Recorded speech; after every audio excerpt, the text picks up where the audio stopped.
A very good evening to you. The date is the 14th, the month is November, and the year is 2018, approximately 9 p.m. East African time. Once again, good evening and thank you for tuning into Brand Plus TV. It's always a delight knowing that you have taken your precious time and are keeping us company. I am Ondiro Ganga, ready to bring you up to speed with all the top stories making headlines. And as you know, we're all about business. Here is a glance of some of those stories.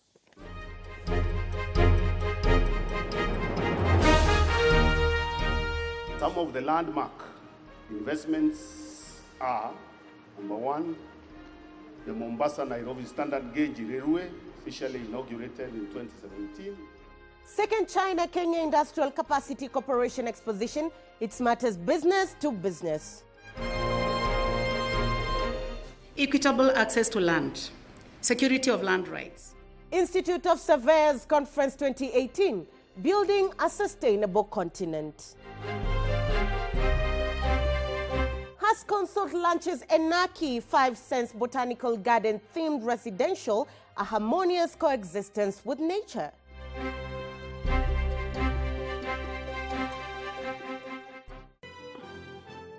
Thank you for staying with us. Now on to our first story.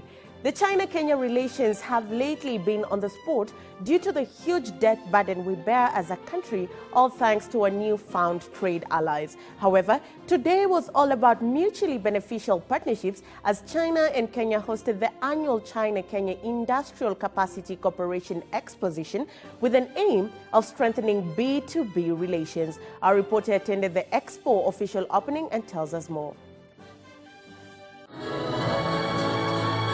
China Council for Promotion and International Trade and China Africa Development Fund, in collaboration with the Ministry of Industry, Trade and Cooperatives and Kenya Investment Authority, hosted the China-Kenya Industrial Capacity Corporation Exposition, bringing together 81 Chinese mega enterprises to KICC. Capacity Cooperation. The chief guest, Cabinet Secretary for Trade, Industry and Cooperatives, Honorable Peter Munya, pointed out during the opening ceremony that Kenya has limited resources to drive its development agenda. Hence, we need partners to journey with us. We need to appreciate that in the local situation, we may not be able to mobilize enough resources, enough capital within our own capacity to be able to invest and therefore drive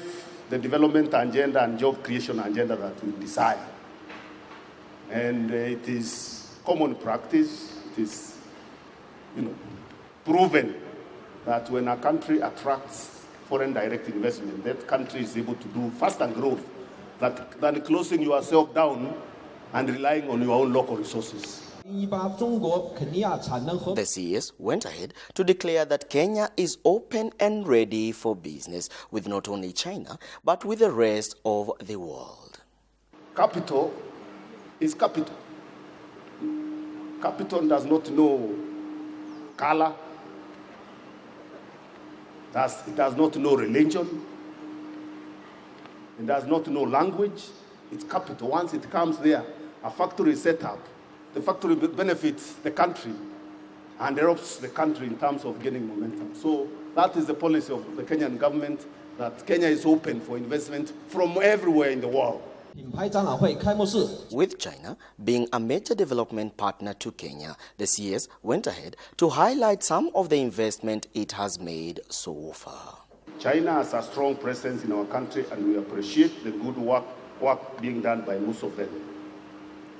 Some of the landmark investments are, number one, the Mombasa-Nairobi Standard Gauge Railway, officially inaugurated in 2017, with a total investment of US dollars 3.27 billion.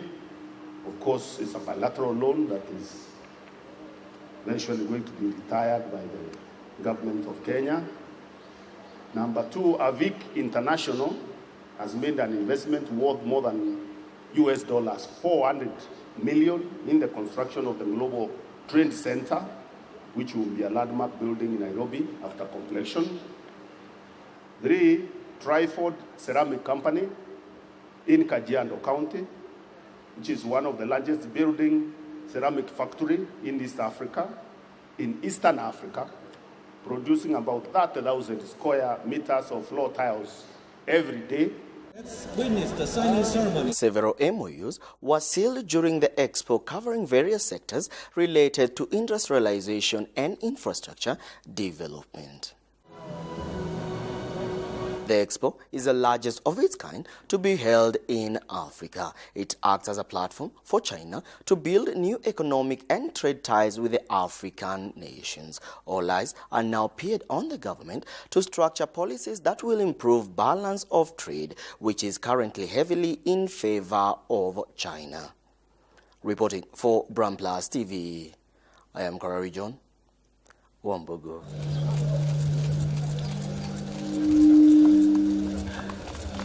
Thank you.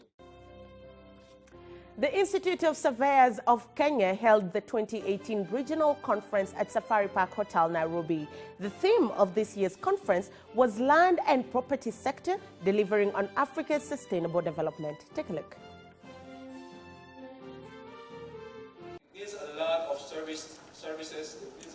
The conference brought together relevant stakeholders from the survey and property sector. Among those who gave the welcome remarks was Dr. Rachel Nyamai, Chair Department Committee of Lands National Assembly, who noted that first and foremost, land reforms that have been put in place must be implemented. The Land Act of 2012, enacted by Parliament, this is an act of Parliament to give effect to Article 68 of the Constitution, to revise, consolidate, and rationalize laws, land laws, to provide for sustainable administration and management of land and land-based resources and for connected purposes. We also have the Community Land Act 2016. This is an act of Parliament to give effect to Article 63(5) of the Constitution, to provide for recognition, protection, and registration of community land rights, management and administration of community land, to provide for the role of county governments in relation to a registered community land and for connected purposes. We also have the Land Registration Act of 2012. This is an act of Parliament to revise, consolidate, and rationalize the registration of titles of land, to give effect to the principles and objects of devolved governments in land registration and also for connected purposes. GLT have been working hard. She further went on to explain that this is the only way to attract investment and spur economic growth. The actualization of the country's development strategy in land and property reforms relating to public infrastructure would be reestablished in Kenya, will reestablish Kenya as a jurisdiction of choice for investment and improve the ease of doing business in Kenya. Kenya's Vision 2030 development strategy is largely pegged on development of infrastructure, which is dependent on, among other factors, availability of land. Poverty reduction or poverty is basically, synonymous. With the Kenyan economy being infrastructure driven, the government has embarked on major infrastructural projects. However, Patrick Butcher, State Department of Housing Secretary, said one of the key challenges is commercialization of land, making acquisition very expensive. In terms of land, we've realized land is making us, it is too expensive. Making provision of public utility, become very expensive. Things like the road, even about even issues of SGR. At the same time, it will also affect the housing delivery. And therefore, we are saying, in terms of land management, we've really to come up with a policy and land management that really deters speculation of land. Because I think speculation and commercialization of land has made land to be very, very expensive. To this end, P.S. Butcher pointed out that the government is leaning towards using public lands for development so as to make property affordable for Kenyans. So in order to be able to provide the housing you're talking about, we are actually targeting use of public land for the time being, because government has a lot of land, both the county government, the national government, and even the state departments. You realize, like ministry, for instance, ministry, NYS has a lot of land, county government has a lot of land. There is a lot of the old estates that really need to be now renewed through urban renewal processes. If you look at Jogoo Road, for instance, they are old government houses, old county houses. So we need that land to be able to build more houses and build vertically. So in terms of really mitigating the cost of land and mitigating also the cost of final product, which is affordable housing, we have to use public land to develop these houses. And even the county, when you go to the county levels, counties have already identified lands for actually housing development. And we are starting in counties, we are doing about 2,000 in each county. And in Nairobi, we have already identified public land to be used for the housing purposes, just for purposes of mitigating, the cost of land and making houses affordable, because the cost of land is quite exorbitant. What it means for professionals. With the growing real estate sector in the country, Professor Paul Siaga said issues revolving around accessibility, affordability, and availability of land have to be addressed. Land is fixed in quantity, and therefore we cannot expand it beyond what it is. We can only do certain technological regulations like planning to make us do more on land that is available. That is the only way you would increase the size of land. Now, if it is not available, then the issue of its being accessed is mute. However, the other condition for accessing it, even if it is available, is affordability. To what extent? How cheap is it? How manageable in terms of the cost is that land for you, again, to be able to acquire the quantity that you require for the purposes for which you intend to use it. With day one of the conference done, the delegates have two things to think over. One, a total of 13% of Africa's arable land is unexplored, and two, there are only 4,500 people in the country practicing land survey. Well, on that development note, let us head for a short commercial break, but do stay with us as we still have so much more lined up for you on the other side, including a reminder that water is indeed life. See you shortly.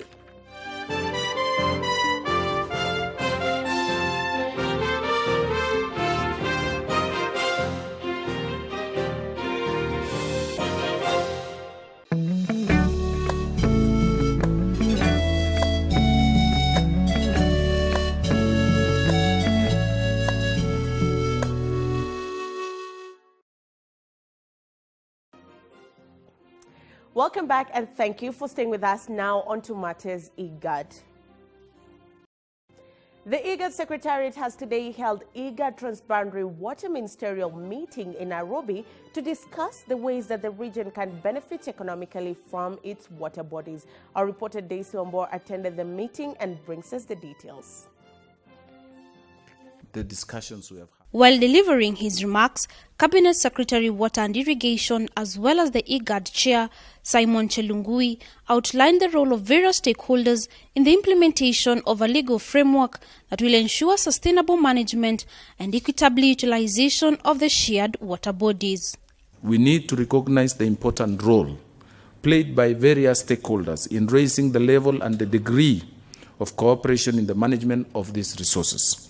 Without the legal framework, the entire leadership of water, management of water, will be based on goodwill, which may be there today and may not be there tomorrow.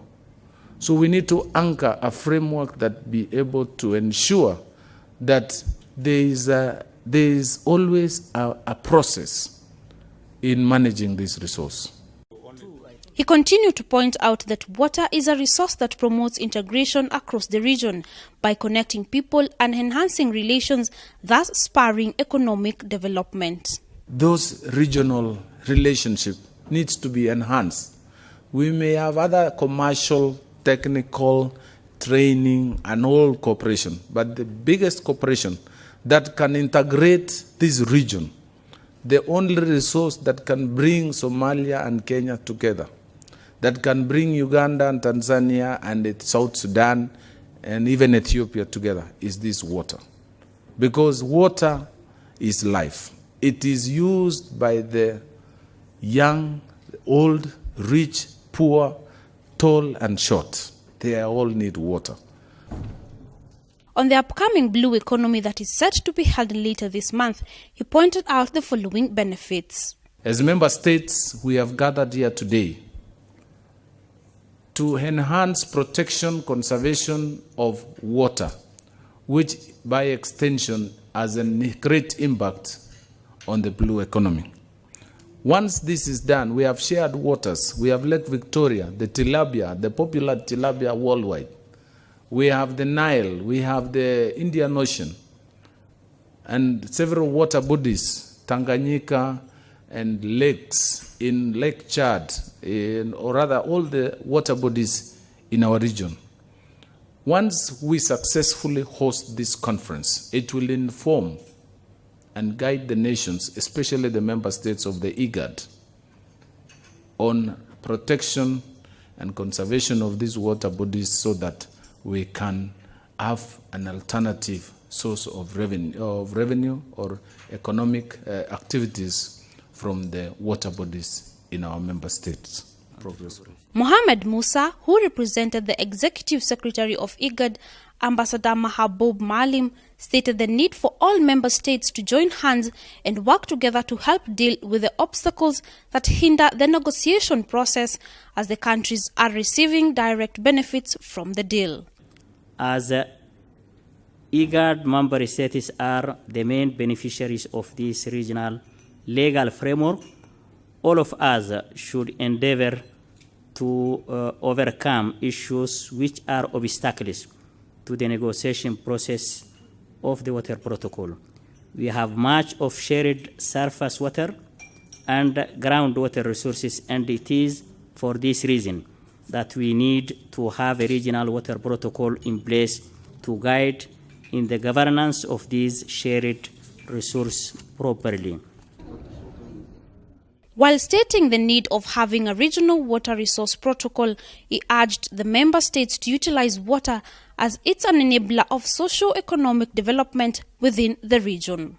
It is on this account that I wish to sincerely call upon all member states to consider water as enabling pillar for socio-economic development in the IGAD region and provide guidance towards unlocking the stale negotiation process of the regional water protocol. Water is a God-given resource, and it ought to be shared responsibly, as it is an important part of the human ecosystem and a key driver to the development of any country's economy. Reporting for Brand Plus TV Business News, I am Daisy Wambua. Has Consult Limited has today launched its largest development yet, named Enaki, a 5-sense botanical garden residential development in Nairobi. The project will combine residences and a botanical garden to create a rich overall experience that promotes mental relaxation, in addition to maintaining a healthy, interesting and diverse collection of plant materials, all open to the public. Our field team was there and brings us the following report. Take a look.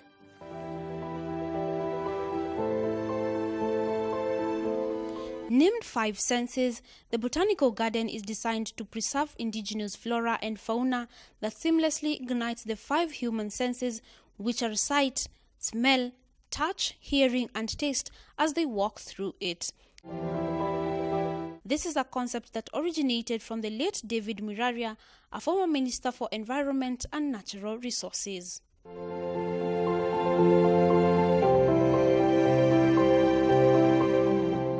Speaking during the launch, CEO of Has Consult, Fahana Hassan Ali, pointed out the firm's contribution to the local real estate sector. A decade earlier, we were the first to launch off-plan selling as a way of achieving project finance and thus accelerating Kenya's real estate development in a tight capital market. We more recently led the way in landowner-developer partnerships and have also continued to innovate in our own developments, repeatedly awarded as the leading projects in Africa in the Global Property Awards. She went on to point out that leaders in the real estate sector have diversified to ensure maximum comfort for their clients. The leaders in real estate are now looking to whole new horizons. The big deal in modern and even futuristic living isn't all about the tallest or the highest density or the newest or the prettiest building. Our new chalice is the real estate that makes people happiest. The CEO went on to outline the features that were used in creating the concept meant to suit needs of different clients. Homes for young, single people, homes for families, small and large.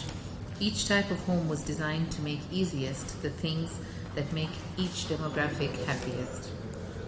We even put in homes for older couples with adult children having flown the nest and the elderly in need of assisted living. We built services on call and restaurants to deliver from within Anaki. The world now has 1,775 botanical gardens across 148 countries, and only few of them are in Africa. South Africa hosts 17, while in Kenya there is only one widely recognized botanical garden based on its plant culture and diversity.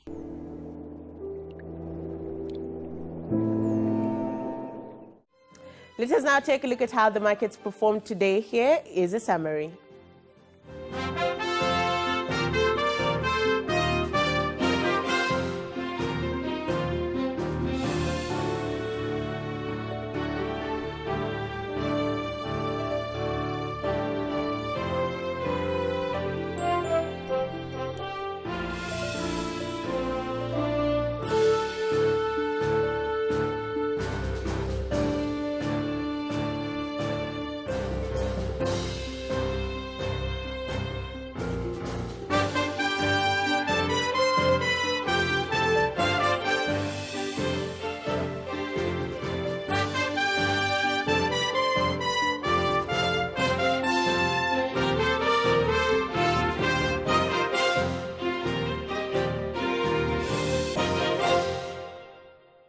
That is just a summary of how the markets performed, but for more in-depth analysis of the same, tune in tomorrow morning at 8 a.m. for my next big bet with Rachel Nderitu and Karanja Daniel. Let's now take a look at the day's weather report.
Well, tonight, there's no analogy of colors, but tune in tomorrow because we have something interesting about the color white and the beliefs in China. On behalf of everyone that made this bulletin a success, thank you very much for watching.